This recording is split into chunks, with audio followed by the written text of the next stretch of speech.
Alright, what's up guys, it's Spiderwolf back for another JJKPhantomparade video. So today we're going to talk about this brand new Mechamaru. So last week, I did kind of mention him, but he was not coming out last week, he's coming out this week. But before we get started though, I greatly appreciate you guys drop a like, comment, subscribe, would really help me out, trying to get 1,000 subscribers by the end of the year. But with that being said, let's continue. So got this brand new Mechamaru. As I was saying, I did mention him last week. I got mixed up between him and Miwa, but we're all good on that part. Regardless though, he's going to be coming out later tonight, I'm pretty sure, or tomorrow if you guys are just, maybe, sleep early or whatever. He'll be out by for sure tomorrow for you guys. We also have this brand new event here, which you have a chance of getting a free SSR ticket, so that's pretty cool, as well as 1,400 cubes, and then some other, usual random stuff, right, like skill materials and EXP and all that goodness there. And then of course we have the brand new event here for Mechamaru as well. It's a it's a lottery event. So you go through the stages, you just grind them out every single day with your stamina, then you get a different currency to fight a boss with it, and then you get a brand new recollection from this. We should probably get a free multi for Mechamaru from this banner, most likely. From this event.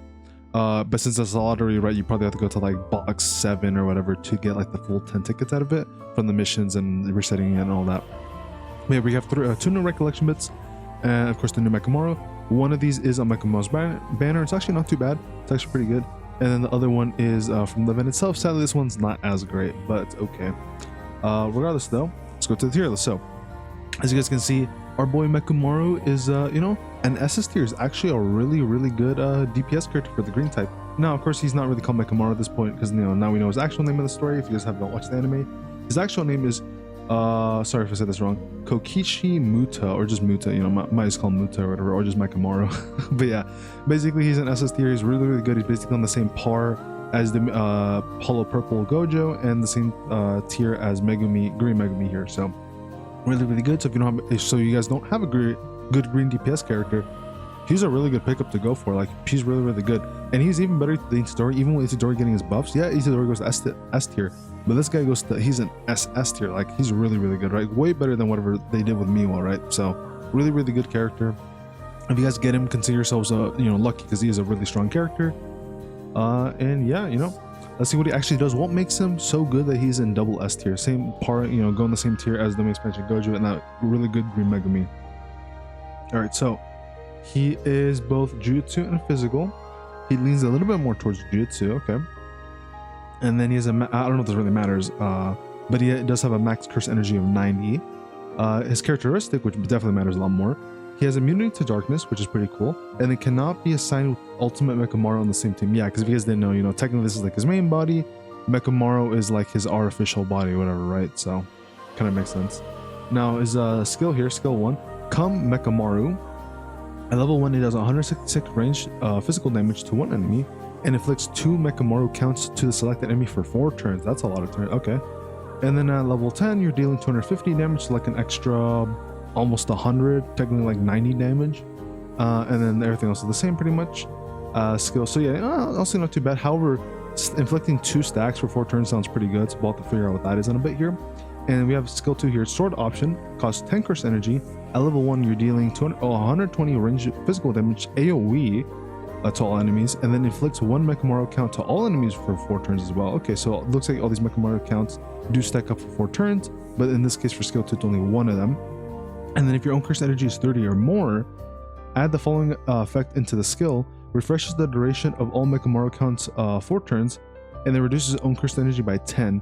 That's interesting. So refreshes the duration of all. So okay, I see what this is. So basically saying that if, say, you do skill 1, right, and then maybe in skill, or then maybe in like turn, like if you do skill 1 in turn 1, right, and then in like turn 2 or 3, if there's maybe like or better example, right, turn 3, right, literally turn 4 it's about to expire or something, right, or the next turn is going to be its final turn, that they will have this Mechamaru count, right, if you do skill 1. Then what you could do is that when you do have 30 or more curse energy and you do skill 2 here, whatever cooldown it did have where it was about to run out, it would get refreshed to be back at 4 turns again. So that's pretty cool. So basically you can kind of use this as long as you have 30 or more curse energy to kind of like make sure that your stacks don't disappear. So you can kind of like help, in a way you might be able to like infinitely stack your stacks here. So maybe you do like 2 turns of skill 1 or 2 or 3 turns of skill 1, Then you do skill 2, you have some built up cursed energy from doing skill 1 because skill 1 doesn't cost any cursed energy. And then basically you can refresh all those again and then kind of rinse and repeat that, you know, because then all those would be refreshed back to 4 turns. So no matter, even if one was before like a turn previously, it'll all be at the same turn, right? Then you do like maybe another 2 turns of skill 2 or 3 turns. Then on the 4th turn or whatever, you do skill 2. Then you have another like additional like, you know, 4 stacks or whatever, however many stacks, right? Basically, so you can basically, what I'm trying to say is you can basically like rinse and repeat this. As long as you're doing skill 1 and skill 2, you can rinse and repeat your buffs here. Like you can basically just stack up a continuously amount of buffs, basically. As long as you don't like, as long as you basically just use skill 1 and skill 2, you'll be able to like infinitely stack these buffs to like how like a crazy number, or you know, at the very least until like a limit, because there might be a cap to this. So that's pretty cool. And then at level 10 though, it does 180 damage to AoE, which honestly not too bad. It is an AoE skill, and AoE skills are usually pretty good, especially if you're trying to kill like a mini boss wave or whatever, or like a wave where there's like some random enemies and you don't want to waste any ultimates. Pretty good for stuff like that. But regardless, very, very nice. Very good combo with skill 1 there. All right, skill 3 here, formation attack. It does cost 30 cursed energy, costs quite a bit. At level 1, you're dealing 60 range physical damage and 60 range Jujutsu damage to select enemy, 2 hits, so you're doing mixed damage. And then the more Mechamaru counts enemy has, the greater the damage boost. Additionally, 1 count is equal to 10% of skill effect up to 100% with 10 counts. So basically, if you stack up 10 Mechamaru debuffs or whatever on the enemy, then you get a 100% damage buff for your for this skill here. And then the skill also inflicts 2 Mechamaru counts to the selected enemy for 4 turns. And then you also deal 146 range Jujutsu damage to all enemies as well. And then the same thing also applies, where the more Mechamaru counts the enemy has, it does more damage basically. And then also the same cap of 100 or 10 counts, so basically going up to 100% damage increase. But this time you only inflict one Mechamaru count. However, it is AoE, so that, you know, kind of a benefit there. I don't know if there's like a difference between these two, like if you can pick and choose which one you want, because from my understanding it sounds like you can do both, but maybe there's like a pick and choose, like maybe you can pick the first option or the second one, but I'm not really too sure unless it's based off something else, because I don't really see anything else like that. Yeah, I'm honestly not too sure. Because if you could do both, that's kind of cracked if you could do both at the same time, but this feels more of like you can pick and choose if you want to do the first option or the second option. At least that's what it seems like to me, but I don't see any other indicator of that being a case, so I'm honestly not too sure. Now, if you have this at level 10, now for the, let's see, so okay, some of the number changes here. So now you're dealing 90 physical and 90 jutsu to one enemy. And then the AoE Jujutsu damage is now 220, and originally it was 146 at level 1. And then at level 8, you're looking at 200 range Jujutsu damage to enemies, and then you're doing 83 and 83 for Jujutsu and physical damage. So honestly, not too bad.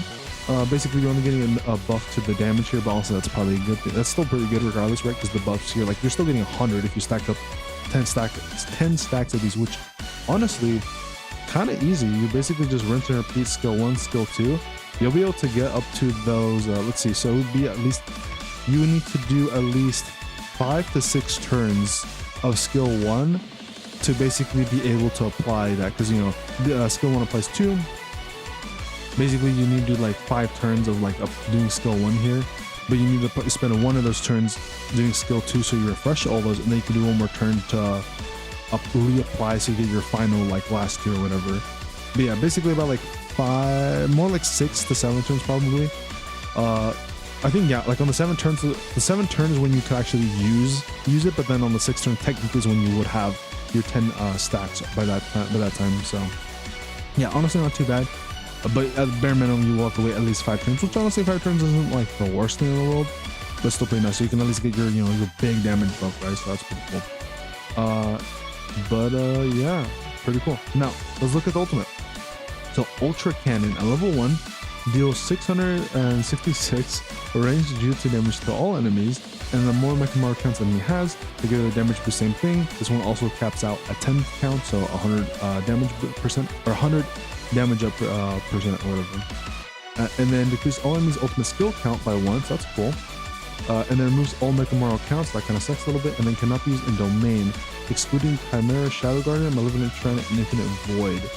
Ah, okay, that's interesting. That kind of sucks a little bit. So basically what this is saying is that you can't run this with the main expansion Gojo, you can't run this with Hanami, I'm pretty sure, and you can't run this with Sukana. So you can't run them with those 3 characters. Basically, anybody who's on like actual domain expansion, this ultimate will not work. And I'm assuming this will apply for any future characters that do have their own domain expansions. You cannot use this character with them. I think that does play into the lore though, because I think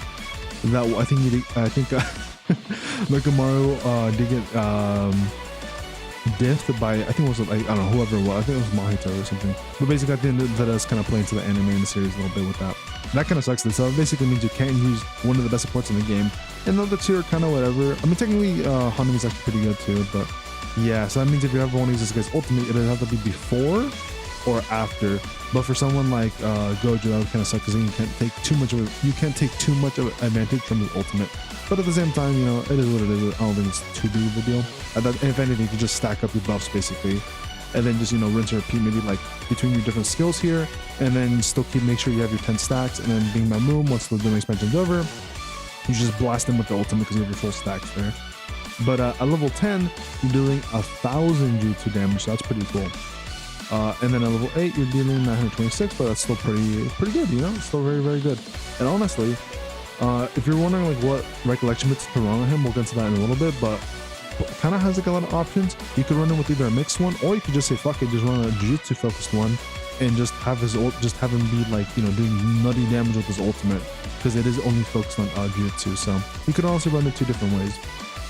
Now, his combo here, basically you're just increasing your own and the allies damage by 10% for 2 turns, and everybody else's ult gauge gets filled up by 110, you know, the usual stuff. Now he has a couple auto skills here. So puppet manipulation. At the start of battle, inflict darkness immunity to self. Okay.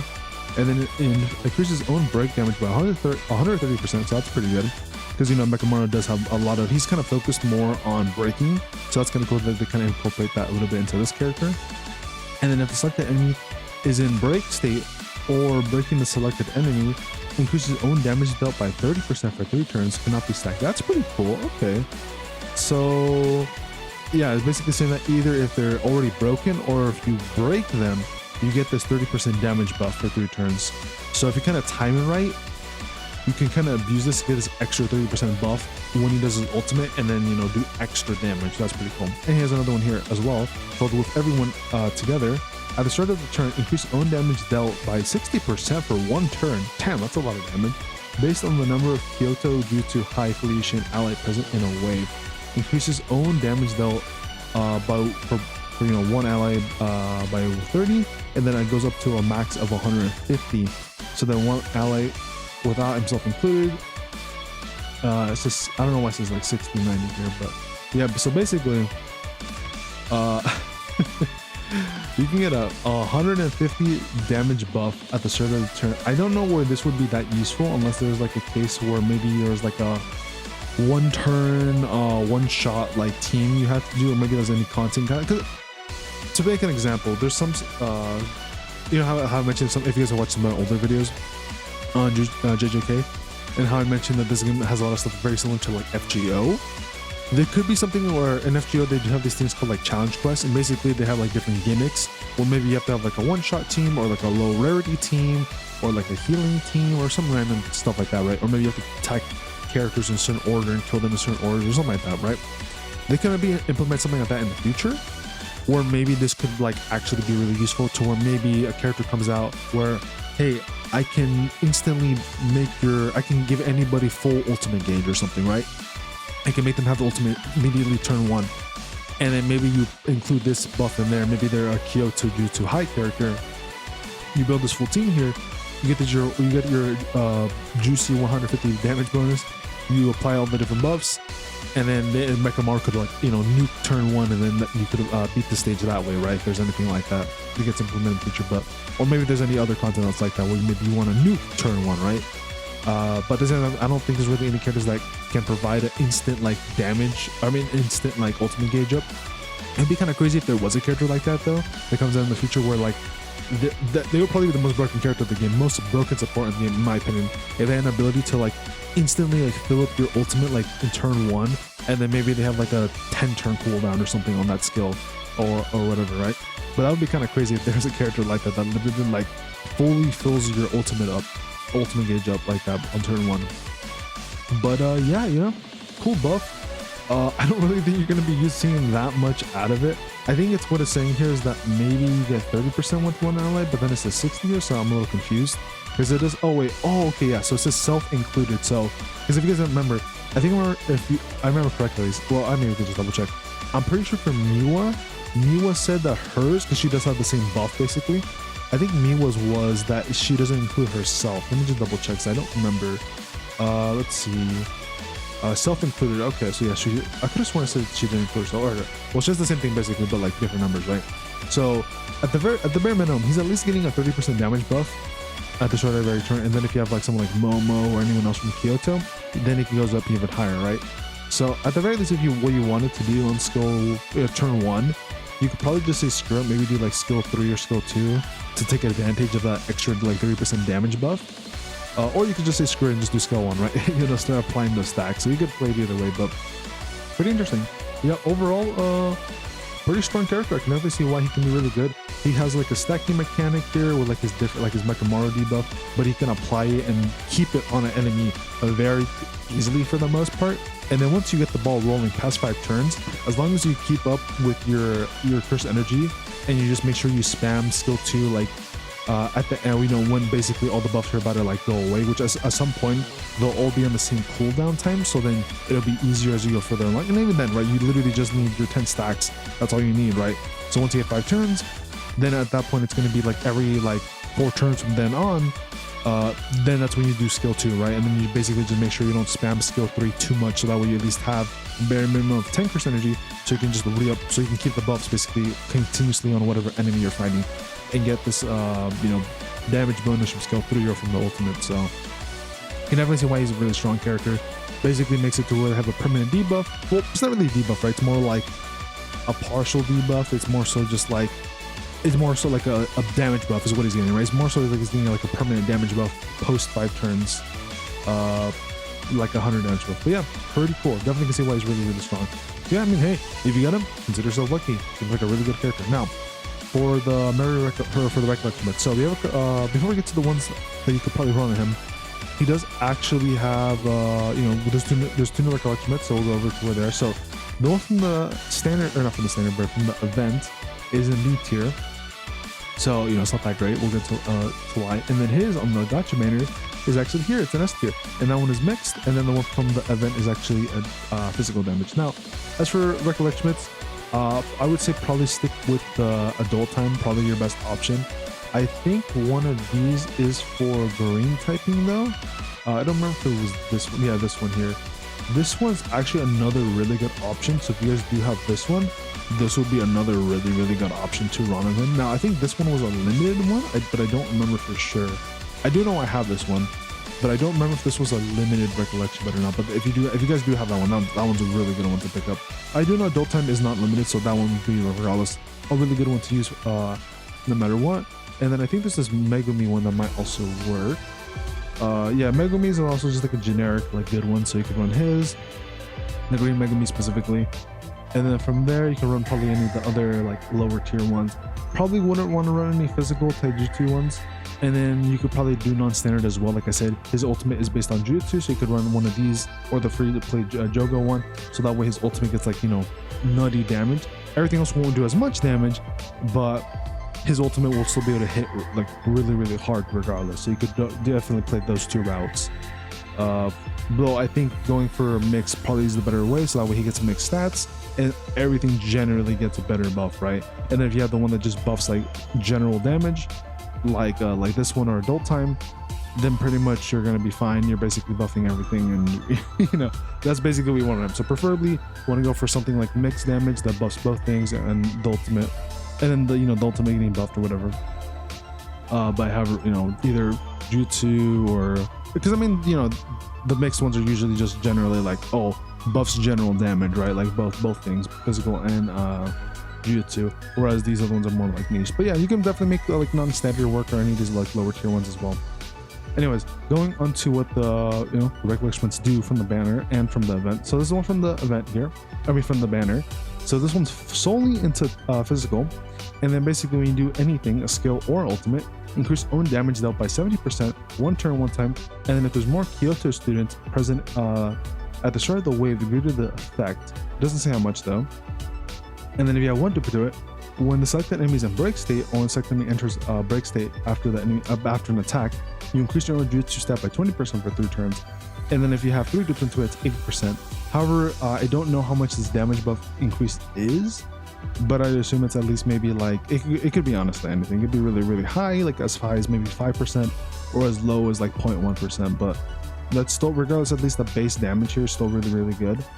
I mean, yeah, this is honestly just like another variation of adult time in my opinion, so not too bad. Not too bad indeed. And this is the one from the event. Basically, when you do ultimate or any skill, increase your own physical stat by 40% for 2 turns. And then the same thing, if there's more Kyoto students, then the bigger the effect will be. And then if you have max, it's now 50%. And then if you have one duplicate to it, at the start of each wave, you decrease the ally behind the so equipping character's damage received by 20%. So basically, if you have like Mechamaru in your first slot, and then you have anyone else behind him on like your second slot, basically, then they'll get this damage received buff, basically. So also not too bad. It is only for 3 turns though, but at the same time, it is literally each wave, so that's kind of cool. And then this one's only physical, so overall not too bad. Sorry for the video being a little bit long. I guess I was rambling a little bit too much. Also sorry for some mistakes here and there. It is a little bit late, and I am a little bit thirsty. But and that being said, though, guys, good luck with the event and all the grinding. And let me know how your summons went. You know, let me know if you guys got the new Mechamaru, or maybe you got the recollection bit. Which honestly, if you do get it, it's not that crazy. It's not bad, right? Like if you don't have like adult time, this is like a decent option, but it's not that crazy. The big thing to get from this banner for sure is Kokichi, Nita, or Mechamaru. Probably the best thing to get from the banner. His recollection bit, kind of whatever. There's definitely a bunch of other options you can run for him instead of that one. So yeah, with that being said, guys, I'm heading out. I'll probably see you guys for one more video from how my polls went, or not polls, but my free 10 roll went, and talking about anything else that may have shown up in the update. But yeah, I'm heading out. Peace and take care, everybody.